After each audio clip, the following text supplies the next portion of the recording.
Hi வணக்கம். வாங்க இன்றைக்கு இலகுவா ரோல் எப்படி செய்கிறேன்னு பார்ப்பேன். அதில் உருளைக்கிழங்கு அவித்து தோல் உரித்து எடுத்து வைத்துக்கொள்வோம். அடுப்பில் சட்டியை வைத்து எண்ணெய் சூடேறியதும் வெங்காயம் தாளிப்போம். சோம்பு வெந்தயம் சேர்த்துக்கொள்வோம். கருவேப்பிலை சேர்த்துக்கொள்வோம்.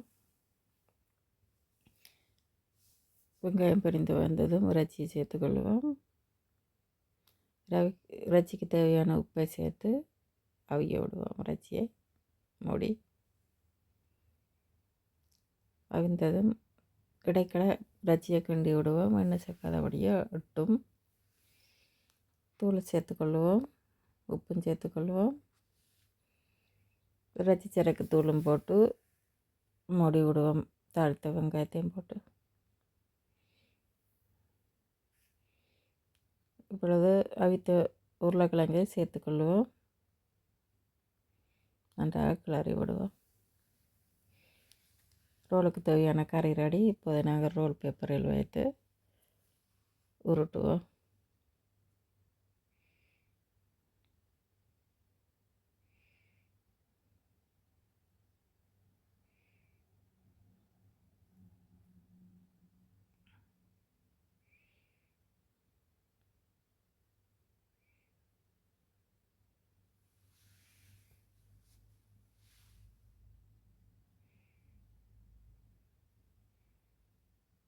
ரோல் பேப்பர் பெரிய பேப்பராக இருக்க சாப்பிடக்கு கொஞ்சம் நல்லா இருக்கும். பேப்பர் கணக்கு இருக்க உருட்டுனதை முட்டையில் பிரட்டி ரசக்கத்தூளில் சேர்த்துக்கொள்வோம்.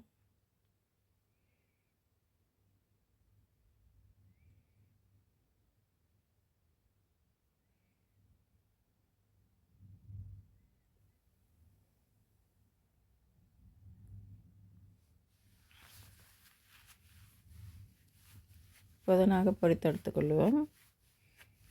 மிதமான சூட்டில் 2 பக்கம் திருப்பி திருப்பி பொரித்து எடுத்துக்கொள்வோம்.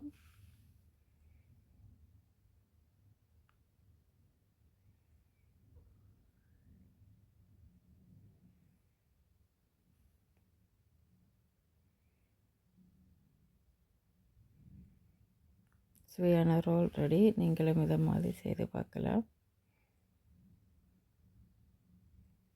அடுப்பை மிதமாக விட்டு திருப்பும் போது கீழே எரியாது. நல்ல நிறமாகவும் இருக்கும், சுவையாகவும் இருக்கும். நன்றி, வணக்கம். அடுத்த வீடியோவில் சந்திக்கும் வரை பாய் பாய்.